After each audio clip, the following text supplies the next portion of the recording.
What's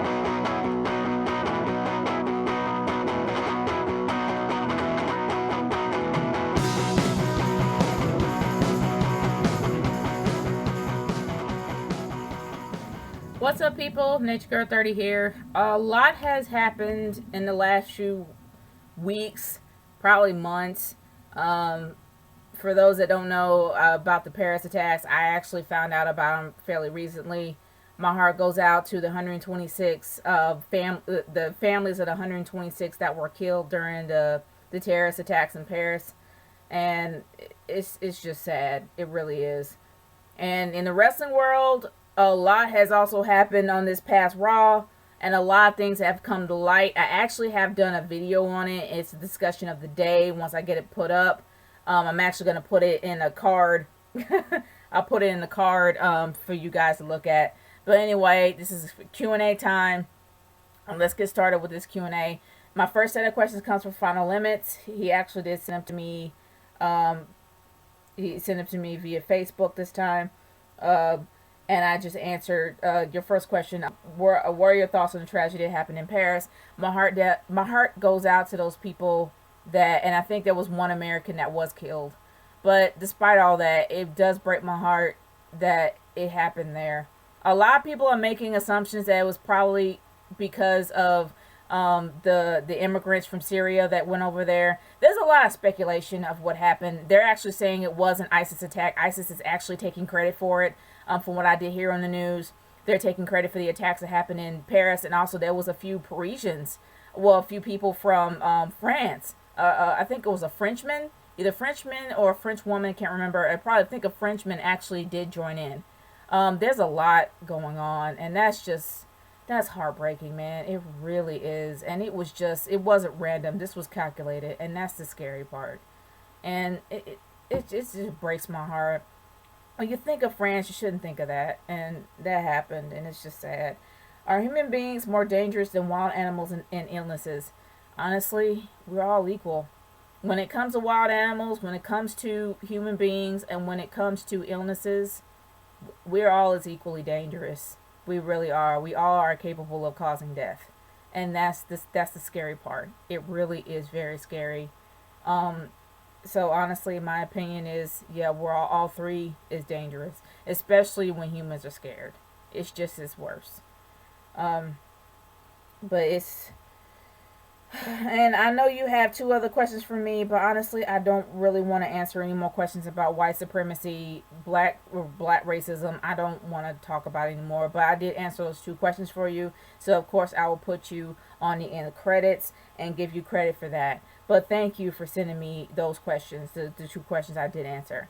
But anyway, let's get started with my next set of questions via Twitter that comes from Largest85.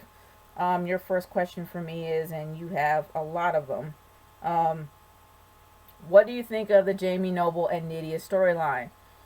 The usual, backwoods hillbilly storyline. Well, I'm not saying all hillbillies are backwoods, but honestly, they were going for like the genuine country bumpkin mixed in with probably a redneck storyline. I don't know. But the fact is that it was just harmless. It was harmless. Nydia really didn't perform as much as I thought she would. But it's a shame that had to be her debut. It really was. But honestly, Jamie Noble, you really haven't seen him much lately. Except for the fact that he was the security guy for Seth Rollins. And then that disappeared. Who knows where he's at now, what he's doing. He's probably still there somewhere. But yeah, I didn't really think much of it. It was harmless. Number two, what did you think of Dawn Marie and Tori Wilson feud in matches? It was odd that her dad was in the middle of it. It was really odd that Tori Wilson's dad was the heart of the entire storyline. The whole feud was around him. And then having Dawn Marie liking him was weird. It was weird and creepy. And it was unsettling, but back then it was harmless. It was weird, extremely weird, but very harmless. But yeah.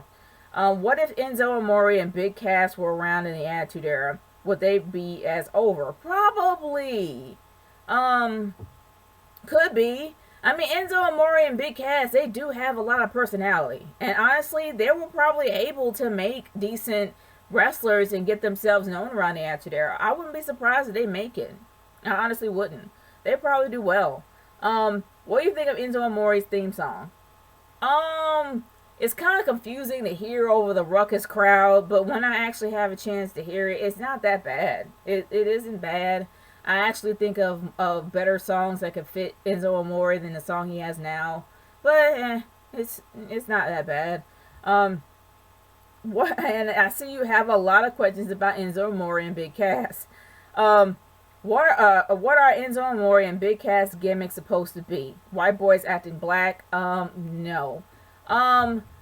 It's the whole it's the whole Jersey Shore gimmick. I mean, yeah, I'm not gonna lie. That was a gimmick that Zack Ryder rode on for a very long time.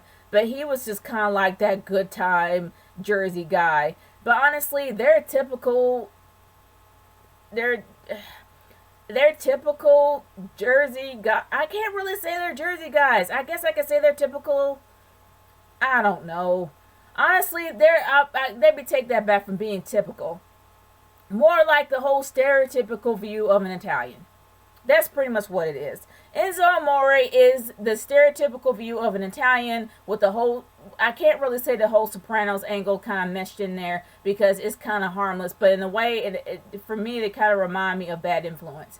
They're probably the WWE equivalent of Bad Influence without Christopher Daniels and Kazarian. That's just my opinion of it. But honestly, they're probably like the whole somewhat typical Italian. I guess I can probably say it that way. But yeah, but honestly, I love their gimmick. I love their characters. Good grief, the guy is over for the fact that he has his whole catchphrase is a paragraph long, and everybody in NXT can say it verbatim and not get one bit wrong. That shows how over you are. So even though they're trying to come off with the whole New Jersey, New York, Italian kind of gimmick, it's working.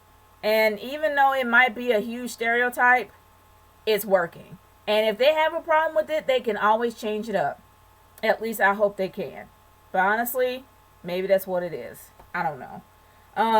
But thanks for the question, Largest. And let's move on to the questions that I have via YouTube. And I appreciate you guys sticking to the whole Sunday storyline.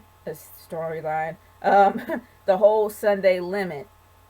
So yeah, I appreciate you guys sending them to me by then. But anyway, let's move on to Kevin Dunn. My head's everywhere right now, guys. Sorry about that. Dustin Nunn. I have a question for you. I get this question a lot from YouTubers who send me private messages on my YouTube channel. Anyways, here is my question. Do you think that the 2007 Benoit family tragedy should be reopened and looked at again? Because according to professional wrestling journalist Bill Apter thinks that Chris, Nancy, and Daniel Benoit were killed in a mob-style murder. So anyways, what are your thoughts? Do you think that the case should be reopened or do you think it should be left alone? That is an excellent question. That's an awesome question. Really good question. Honestly, if they have evidence proving the fact that it could have been a mob-style murder or possibly someone other than Chris Benoit that could have done it, then yeah, they should reopen it. But as for me and my personal thoughts, it just seemed so... I'm sorry, it just seemed weird. Like it was just a little bit too set up. Like everything was just too set up and too well put together to have a case closed. So in my personal opinion, I don't think he did it. That's me. I don't feel that he did it. That's my opinion. But the act, I don't condone. Do I think he did it? No. But if they have evidence proving that he didn't do it, or evidence proving that it could have been someone else, I'm all for opening it up. Seriously. I am. Because for me personally, I like Chris Benoit. I loved his career. I don't like what happened. But I will say if they were able to clear his name, I'll be all for it. That's just my opinion. Whether people hate Chris Benoit or like Chris Benoit, I would be all down in having his name cleared. That is an excellent question, sir. Thank you and kudos to you. My next set of questions actually comes from Just Inside. Are you supporting Paris? Honestly, all I can say is this. It's unfair of what happened. I know that Paris, I think France has been an I think France was an ally to the States. Not to mention the fact that they actually gave us the Statue of Liberty, Liberty that's actually in New York to this day, around Long Island, I believe. If I'm wrong with the location, by all means correct me. Um, I do believe they were our allies. I can't remember my history off the top of my head, but I will say this: with all the tragedies that have been going down, if the United States wants to support them, support them. That's all I have to say. And there's nothing wrong with there's nothing wrong with having someone's back, especially if something like that goes down. So I'm kind of for it. I'm actually for supporting and helping Paris. But as for the history behind whether they were our allies or not, I can't remember it off the top of my head. But if Obama wants to support Paris, I'm all for that. I really am. Um, what happened to that? What happened to that Zay kid from Girl Meets World? Um, from what I was told, and I actually did do a review on it, and I'm gonna leave that up in a card. For anybody that wants to see my Girl Meets World reviews, I'll leave it in the cards on my other channel.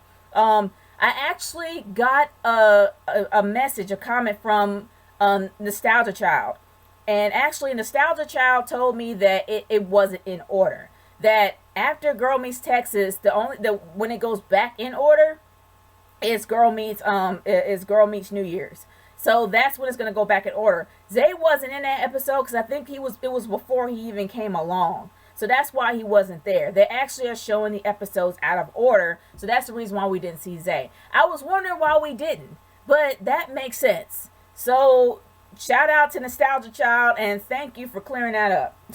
Seriously.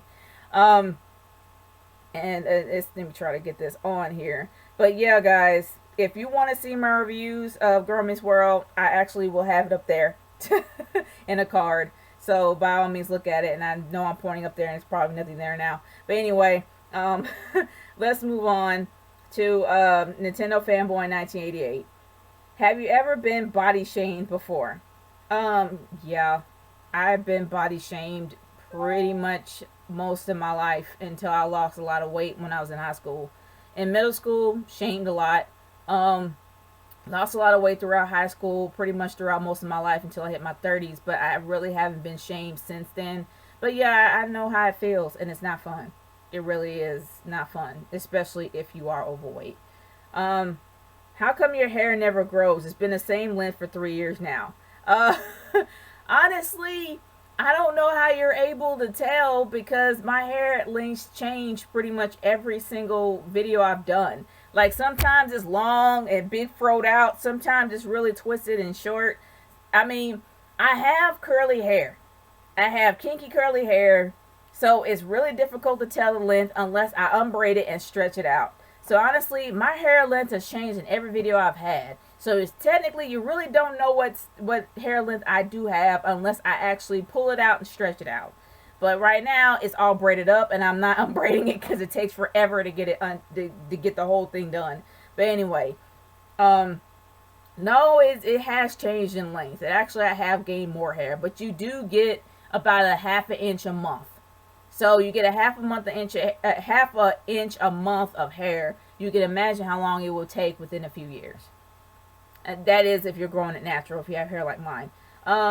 What if your boy Griffin started dating Maya from Girl Meets World? Number one, that would be weird because she is very young. She's in her teens, and I don't think that Mr. Griffin will go that low. But yeah, I don't really think he would go that low. Do you think Sabrina Carpenter is attractive or not? She actually plays Maya on Girl Meets World. She's cute, and I like the way she dressed. Honestly, her outfits are adorable. I really do enjoy it. I mean, it's cute, but I know I couldn't pull that off because I'm too old. But either or, yeah, I think her outfits as well as she's actually pretty cute. But honestly, guys, Thanks for the those questions, and I'm going to move on to um, Lino Gino. How can okay? Can you do a future tutorial on how you set up Q&A questions and screen them? I like a video. I'm just curious. Um, so in other words, you want to see how I actually do a Q&A and how I actually set up doing a Q&A. I don't know. I never really thought about doing it, but it wouldn't hurt if I actually did. If I actually did do one, and more than likely I probably record it on my phone. If I actually did do a video like that, I would probably record it on my phone. As you can see, you probably know what time it is now. But anyway, um, but yeah, that's if I do it, I'll probably do it on my phone. I haven't really thought about it. Why do you screen questions in the first place? What is wrong with just answering all the questions you receive? Because half of my questions are racist. That's why. I have a lot of racist and angry people sending me questions all the time. I don't feel like answering people who either call me names, call my friends names in the most racist way as possible, or mean or prejudiced way possible. I don't have to answer them. So that's the reason why I screen. Because if I don't, it will make these Q&As less fun, and I will really not want to do them anymore. Seriously. And it came to that point when all these racist questions, even the titles that I have for these Q&As, and like, stop the hate, and all this other stuff, and some of the titles that I've had about, I'm sick of racism. They don't seem to get the hint. So they want to get their 15 minutes of fame, or maybe their 15 seconds of fame. So I'm not going to really give them any fame. I'm not going to really even pay them any mind if they're going to be that negative. So that's the reason why I screen. There you go. How long do you plan on doing Q&As for? For as long as you guys send me questions. Because if you stop sending me questions, I will no longer do them. It's not going to stop me from actually doing videos, but it will stop me from doing Q&As. If I stop getting questions sent to me, then I won't do them anymore. That's how it will be. Is it embarrassing that you have more Q&A videos than Freddie? I cannot talk today. Yeah, he has been doing this longer than you. Honestly, when it comes to Freddie's a real busy guy. So he actually plans out his videos in advance. He actually knows when he's going to put them out, because that's the only time he's able to do them. Because he has so much detail. He's very thorough in everything that he does. He's extremely thorough. And he makes sure that everything is perfect before getting sent out. But the thing is, he has an extremely busy schedule. It's difficult for him to plan this. For me, if I get questions, I pick a day which I know I'm free, and then I just do them all, done, and put it out. But with him, he wants to make sure it is done well. So he has such a busy schedule where he is, so that's why he has these things set out months and months and months ahead.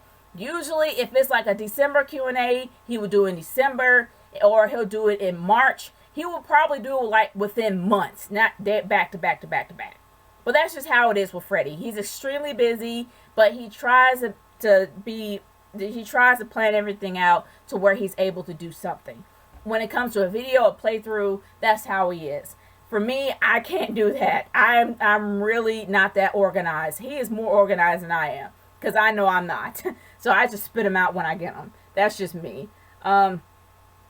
Who will survive in a zombie apocalypse? You, Freddy, or Rico? Like, who will survive longer out of the group of three? Rico? I'm saying that right now. Rico. Rico is the toughest dude in the bunch. Seriously. He is the toughest guy. He could probably literally break a neck of a zombie just by going and just be done. Like, that dude is hardcore. He will probably outlast me. I'm not going to deny that. I don't know about Freddy, but I will say for me, it's going to be Rico. And the only way I would survive is if I had a gun. But Rico can probably survive without a gun. So Rico, by far. Hands down, Rico. Moving on to my final set of questions coming from Old Ape Griffin. Do you watch NXT? When I have the chance, and if I'm not too tired, there are times I actually do watch NXT. I think NXT is going to be coming on tonight. Either tonight or Thursday. I can't remember. But either or, I'm probably going to try to watch it, but it's only when I can. And most of the time, I'm too tired to even put it on the network. So I do my best to actually watch. But yeah, I actually do watch from time to time. And I know that was just way too dragged out. But anyway, why is Eva Marie on NXT? NXT is for talented wrestlers and divas, not her. Look, everybody keeps giving Eva Marie a lot of flack, saying that she doesn't know what she's doing, saying that she can't wrestle. Does everybody remember that Trish Stratus was not as good as she was until she started performing better? She was terrible at first. Botch after botch after freaking botch. But she had to work harder. She had to keep trying, and that's what she did. She had to get better, but when she started off worse, she had to get better. And look at her now. She's in the Hall of Fame. She's known as the best diva there is, but she had to work at it. Eva Marie is getting better. For those that keep giving her flat because she was a sports model, a fitness model, so was Trish. Trish was a fitness model before she became a diva. So she's a fitness model too. And she has to get better before it gets worse. Well, actually, let me take that back. She botched before trying to develop who she was and all this other stuff, but she is just trying to get herself out there. She has been improving. She's doing a lot better in the ring. So did the Bella twins, and they were fitness models too, and they've gotten better too. And the same thing with Trish. But everybody seems to forget that. Seriously, everybody seems to forget that. She's getting better, guys. Seriously, she's going to get better. And I'm in the Red Army. I don't know about you, but I'm a fan of hers, and I still am. And I think, and I guess the rest of your questions is all about Eva Marie. If she broke her neck, no, it wouldn't be hilarious. It would be terrible. And that's why I really scream, because that's just flat out mean. Well, actually, not even that, but I already answered my question about that. But no, it would not be funny if she did break her neck. And yes, she's employed because they see something in her. That's why they were trying to push her. They see something in her. They see her actually bringing new people to the brand. And I see that too. I really do. I see that she's going to have some extreme improvements and she's going to do better. I see nothing but good. That's just me. But guys, excuse me. That is another mini Q&A. And I thank y'all so much for sending me questions. By all means, if you have other questions that you want to send me, send them to me via YouTube or on Twitter at RKA30 #NatureGirlQ&A. It's NatureGirl30 signing off. Peace out, guys. Later.